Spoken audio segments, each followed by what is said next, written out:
प्यारे दर्शकों नमस्कार, आपका बहुत बहुत स्वागत है। आज हम बात करेंगे यूट्राइन फाइब्रॉइड के बारे में या रसोली।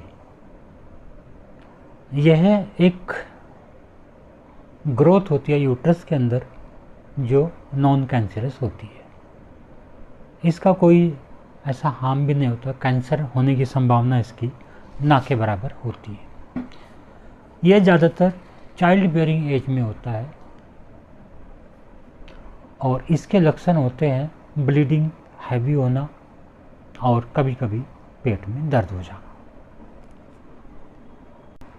ये संख्या में एक या एक से ज़्यादा हो सकते हैं और साइज भी इनका वेरी करता है। 1-2 मिलीमीटर से लेकर 30-40 मिलीमीटर तक फाइब्रॉइड पाए जाते हैं और कभी कभी ये इतने बड़े हो जाते हैं कि यूट्रस एब्डोमेन को भी बड़ा कर देते हैं, ऐसा जैसे प्रेग्नेंट लेडी हो रही हो। कारण इसके जीन्स के चेंज के कारण डेवलप होते हैं या हार्मोन्स एस्ट्रोजन और प्रोजेस्टेरोन के डिस्टर्बेंस के कारण होते हैं। कॉम्प्लिकेशन इसके एनीमिया, पेशेंट को खून की कमी हो जाती है, उसको थकान होती है बहुत ज़्यादा, पेट में दर्द और हैवी ब्लीडिंग, ये सब इसके कॉम्प्लिकेशन होते हैं। और यह लोकेशन के आधार पर 3 भागों में बांटा जाता है।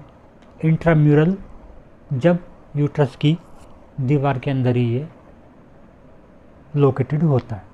सबसेरस, जब ये यूट्रस के अंदर की तरफ प्रोट्रूड कर जाता है तब ये सबसेरस कहा जाता है।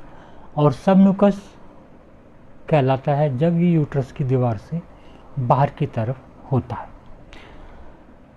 प्रेगनेंसी को ये हैम्पर करता है, यानी इनफर्टिलिटी इसके कारण हो जाती है और कभी कभी प्रेगनेंसी समय से पहले टर्मिनेट भी हो जाती है। प्लेसेंटा भी इसके कारण कभी कभी रप्चर हो जाता है और बच्चे की ग्रोथ भी रिटार्डेड इसके कारण हो सकती है या प्रीमेच्योर डिलीवरी, ये भी इसके कारण पॉसिबल होती है।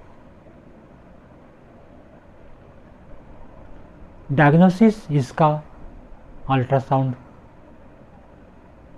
से हो जाता है और ट्रीटमेंट के लिए एलोपैथ में तो डॉक्टर्स ऑपरेट कराने के लिए कहते हैं, हिस्टेक्टोमी कराते हैं वो लोग, लेकिन होम्योपैथी में काफ़ी सारी मेडिसिन हैं जो फाइब्रॉइड को ख़त्म कर देती हैं। बहुत सारे केसेस फाइब्रॉइड के होम्योपैथी के द्वारा ठीक हुए।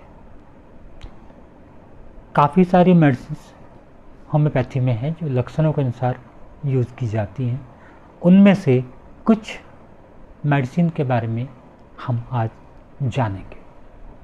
अगर मरीज़ बहुत ही दुखी रहता हो, डिप्रेस रहता है और अपने आप को वह यूज़लेस समझता है, उसको लगता है कि मेरी कोई वैल्यू नहीं है,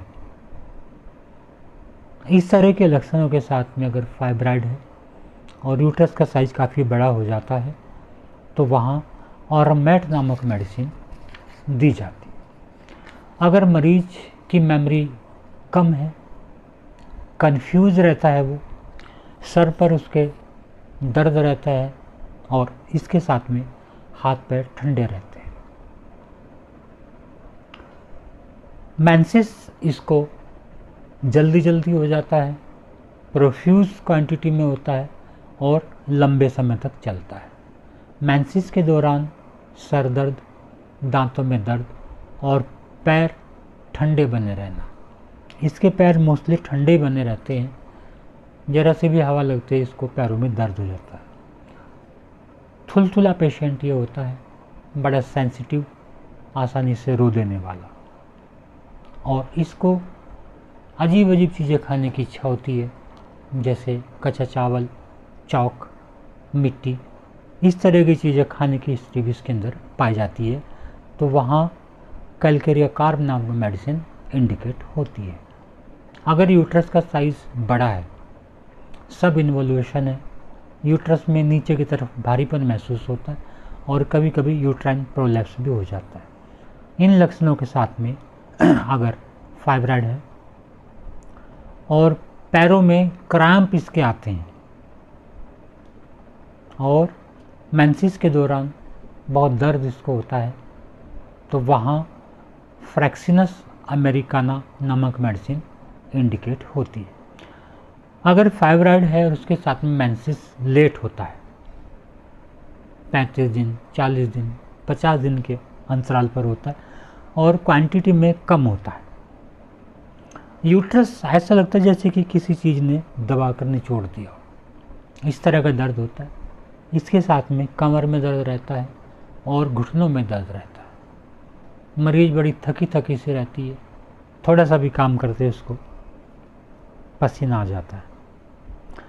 पैरों में खिंचाव महसूस होता है बैठने के दौरान, लेटने से उसको आराम आ जाता है, तो वहाँ काली आयोड नामक मेडिसिन इंडिकेट होती है। अगर मरीज लेट एज में 40 के बाद की एज में है और उसको क्लाइमेक्टिक सिम्टम्स आने शुरू हो गए हैं, चक्कर आता है, बेहोश हो जाने की इसको प्रवृत्ति होती है, दिल में धड़कन होती है, पसीना आता है, फेंटिंग स्पेल्स आते हैं, इस तरह की चीज़ें होती हैं और साथ में उसको टॉप ऑफ हेड के ऊपर भारीपन, दबाव और जलन की तरह के दर्द होते हैं। सुबह के समय बड़ा दुखी, उदास रहता है, किसी से बात करने का मन नहीं करता, किसी से मिक्स करने का मन नहीं करता और इसकी कंप्लेंट ज़्यादातर लेफ़्ट साइडेड होती है।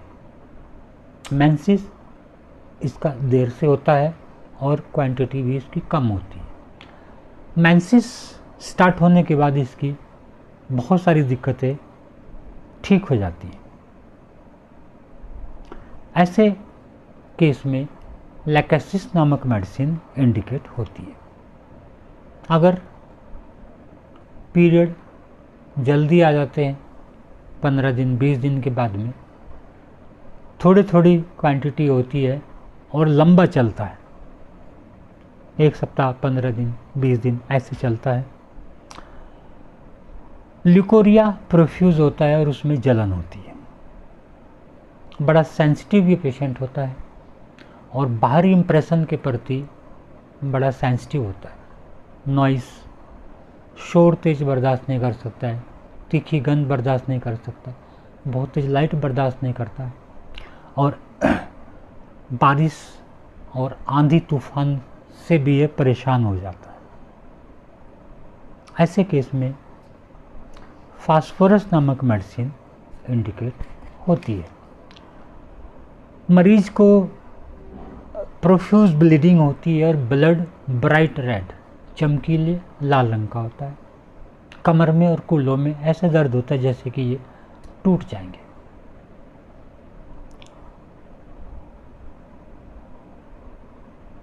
ऐसे केस में ट्रिलियम नामक मेडिसिन दी जाती है। तो मित्रों, ये थी कुछ मेडिसिन फाइब्रॉइड के बारे में और ये मेरा पर्पज़ था एक अवेयरनेस पैदा करने का कि होम्योपैथी में इसका ट्रीटमेंट पॉसिबल है। तो आप लोग बेहतर है सर्जरी ना कराकर इस ट्रीटमेंट को आप लें और लाभ उठाएं। आज के लिए इतना ही, फिर मिलेंगे, तब तक के लिए नमस्कार।